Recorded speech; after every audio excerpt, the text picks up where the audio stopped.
पाकिस्तान से अवैध रूप से आई महिला सीमा हैदर पिछले 2 साल से भारत में रह रही है अपने 4 बच्चों के साथ। इन 2 सालों में बहुत कुछ हुआ। सोशल मीडिया पर घमासान मचा है कि इस अवैध महिला को भारत में नेत्रपाल के परिवार ने क्यों रखा है, क्या रिश्ता है इसका। जब सीमा हैदर की बेल हुई थी तब से ये नेत्रपाल के घर में रह रही है, अवैध रिश्ते में, अवैध लोगों के बीच। सोशल मीडिया पर खूब घमासान मचा है कि इसको वापस भेजा जाए, बच्चों का फ्यूचर भारत में नहीं है।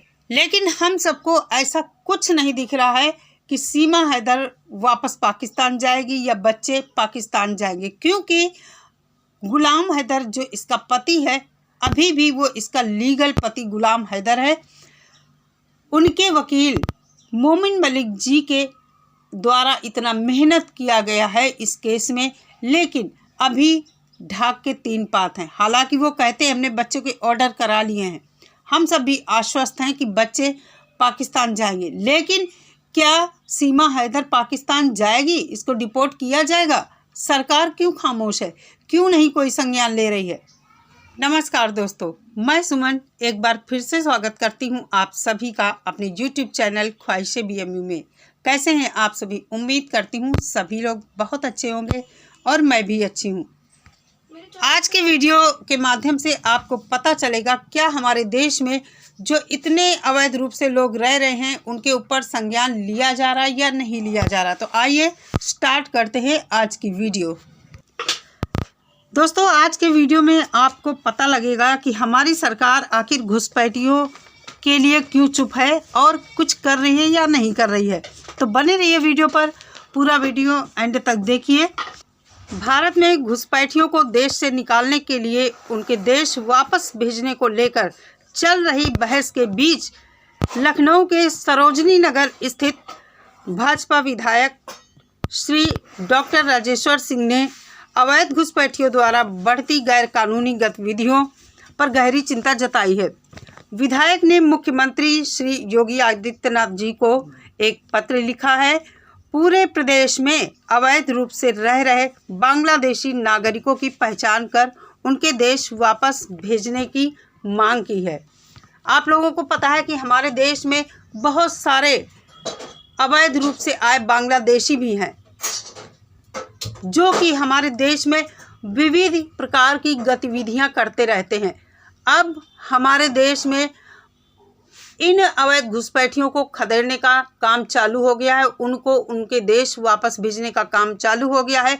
बताऊंगी कितने लोग वापस भेजे गए हैं, कहां कहां से वापस भेजे गए हैं। पहले आप लोग इस पूरी खबर को सुनिए। अपने पत्र में उन्होंने लिखा कि भारत में अवैध रूप से रह रहे बांग्लादेशी राष्ट्रीय सुरक्षा जनसांख्यिकी मतलब जनसंख्या बढ़ोतरी, मतलब हमारे देश में वैसे ही पॉपुलेशन इतनी ज़्यादा है, इन लोगों के द्वारा और भी इतने ज़्यादा बच्चे पैदा किए जाते हैं, तो इस पर भी उन्होंने चिंता जताई है। मतलब जनसंख्या को बढ़ोतरी, इतनी ज़्यादा जनसंख्या बढ़ रही है, उस पर भी चिंता जताई है। सांस्कृतिक विविधता, मतलब अनेक धर्मों के लोग हैं जो कि हमारे भारत की खूबसूरती है, लेकिन इस तरह बाहरी लोगों के आ जाने से हमारे देश में अस्थिरता का माहौल पैदा होता है और कानून व्यवस्था के लिए गंभीर चुनौती बने हुए हैं ये लोग। उन्होंने अपने पत्र द्वारा मुख्यमंत्री योगी जी को अवगत कराया है कि इन घुसपैठियों के द्वारा संगठित अपराध जैसे आतंकवाद, मानव तस्करी, अवैध व्यापार जैसी जघन्य गतिविधियों में शामिल होने के स्पष्ट प्रमाण मिले हैं। मतलब इन लोगों के द्वारा किए गए काम, जो इन लोगों ने गलत काम किए हैं, उनके स्पष्ट प्रमाण मिल चुके हैं, मतलब पुख्ता सबूत मिल चुके हैं। अभी उन्होंने अपने पत्र में 4-5 फरवरी को जो घटनाएं हुई उनका जिक्र करते हुए बताया कि बांग्लादेशी नागरिकों ने पश्चिम बंगाल के दक्षिण दिनाजपुर में डकैती की योजना बनाई है, BSF के जवानों पर हमला किया।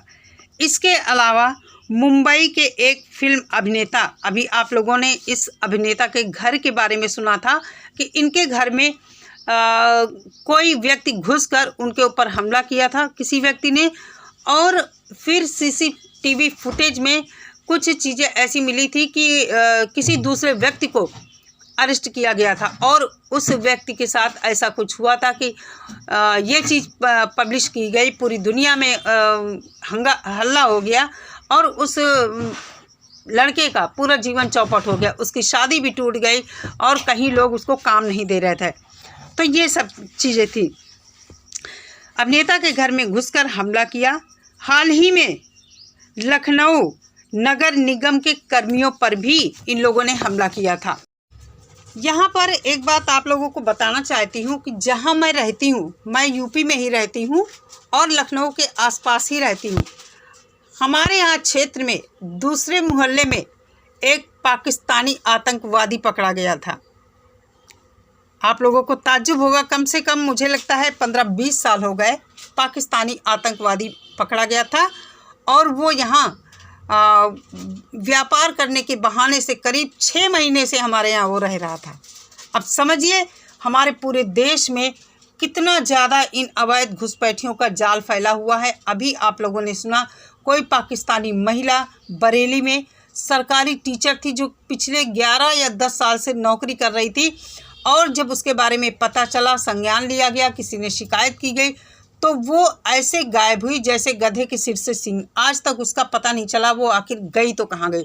तो कहने का मतलब ये है कि सरकार को इन चीज़ों के प्रति लापरवाही नहीं करनी चाहिए, बड़ी गंभीरता से इस विषय में सोचना चाहिए और जो भी अवैध एंट्री करके आते हैं, यहाँ रह रहे हैं, उनको तुरंत डिपोर्ट करना चाहिए। देश की आंतरिक सुरक्षा और देश के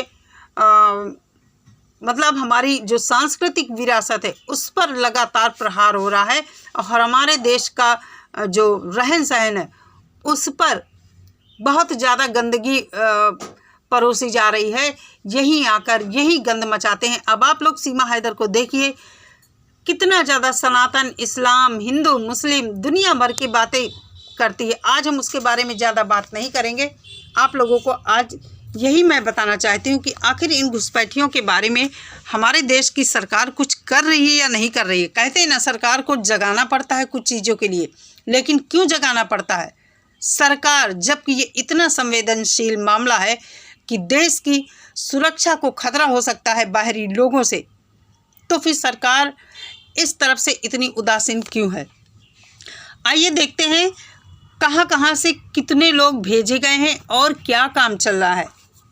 आगे अपने पत्र में डॉक्टर राजेश्वर सिंह ने मीडिया खबरों का हवाला देते हुए योगी जी को पत्र में लिखा और कहा कि दिल्ली पुलिस ने 100 से अधिक बांग्लादेशियों को उनके देश भेजा है। 16,000 संदिग्धों, जो मतलब जिनको डाउट है कि ये अवैध घुसपैठी हैं, ये कौन हैं, क्या करते हैं, उनके दस्तावेजों की जांच की जा रही। 4 फरवरी को माननीय सर्वोच्च न्यायालय ने भी असम सरकार से 63 अवैध बांग्लादेशियों के 2 सप्ताह के भीतर उनके देश वापस भेजने का आदेश पारित कर दिया गया है। तो कहने का मतलब ये है कि अवैध घुसपैठियों के ऊपर काम चालू है, लेकिन बहुत धीमी गति से। इतनी धीमी गति समझ में नहीं आता है कि इतना मतलब ढुलमुल रवैया क्यों अपनाया जा रहा है अवैध घुसपैठ के लिए, जबकि ये बहुत ही संवेदनशील मुद्दा है।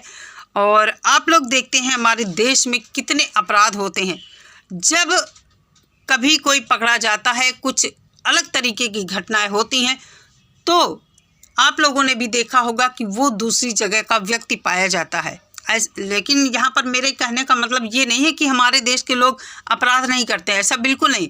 कहने का मतलब है, मैं यहाँ वीडियो में नहीं बोलना चाहती हूँ, कुछ अलग टाइप के जो अपराध हमें देखने को मिलते हैं, जो हमें एकदम से स्तंभित कर देते हैं, अंदर तक हिला देते हैं, उस टाइप के अपराध बाहर से जो लोग आते हैं वही लिप्त पाए जाते हैं। अब सीमा भगोड़ी को आप लोग देखिए कि हमारे देश में आकर जिस तरह नंगा नाच करती, मतलब जिस तरह सोशल मीडिया पर हमें दिखाई देती है, उसमें हमारे देश के ही महानुभाव शामिल हैं। उन्होंने ही इसके यहाँ पैर जमाने के लिए और इसको यहाँ रखने के लिए जी तोड़ कड़ी मेहनत कर रहे हैं कि सीमा हैदर कभी पाकिस्तान न जाए। लेकिन आप लोग सोचिए कि जब सरकार एक बार भगाने पर चालू हो जाएगी तो फिर कोई नहीं रोक पाएगा। और हम सभी आश्वस्त भी हैं, भले ही कितना टाइम लगे, एक भी बंदा इस तरह का जो देश में आकर कि सबके सिरों पर नंगा नाच करे, ऐसा हो ही नहीं सकता है। कोई आता है कायदे से आए हमारे देश में, अगर रहना चाहता है वीज़ा पासपोर्ट के आए और अच्छे तरीके से रहें। हमें अपनी भारतीय संस्कृति पर नाज है, हम चाहते हैं हमारी सभ्यता संस्कृति गंदी ना हो। लेकिन ये भगोड़ी क्या कर रही है? आजकल मुझे लगता है भगोड़ी के ऊपर कुछ आफत आई है और आप लोगों ने ध्यान नहीं दिया। ये पुराने वीडियो शूट करके डाल रही है। ये पुराने ही वीडियो इसने शूट करके रखे हैं इमरजेंसी के लिए। जैसे सभी लोग वीडियो शूट कर लेते हैं सोशल मीडिया पर, जो लोग चाहते हैं कि हमारा कभी गैप ना हो, वो पहले से पहले अपना रखते हैं वीडियो बनाकर। और वही काम ये भगोड़ी ने किया है। पता नहीं भगोड़ी के साथ कौन सी आफत आई है, आजकल उसके न्यू व्लॉग नहीं आ रहे हैं।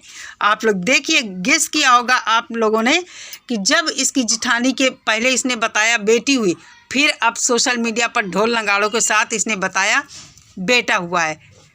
तो कहने का मतलब ये बहुरूपिया औरत कुछ भी कर सकती है। देखते हैं इसका नंबर कब आता है। तो ये थी आज की वीडियो, कैसी लगी आपको कमेंट करके मुझे ज़रूर बताइए। चैनल पर पहली बार आए हैं तो सब्सक्राइब किए बिना मत जाइए। आप लोग सब्सक्राइब नहीं कर रहे हैं, जो लोग नए आते हैं प्लीज़ उनसे रिक्वेस्ट है सब्सक्राइब कीजिए और वीडियो अच्छी लगा करे तो लाइक और शेयर भी किया कीजिए। मिलती हूँ नेक्स्ट वीडियो के साथ। सभी लोग अपना बहुत सारा ख्याल रखिए। नमस्कार।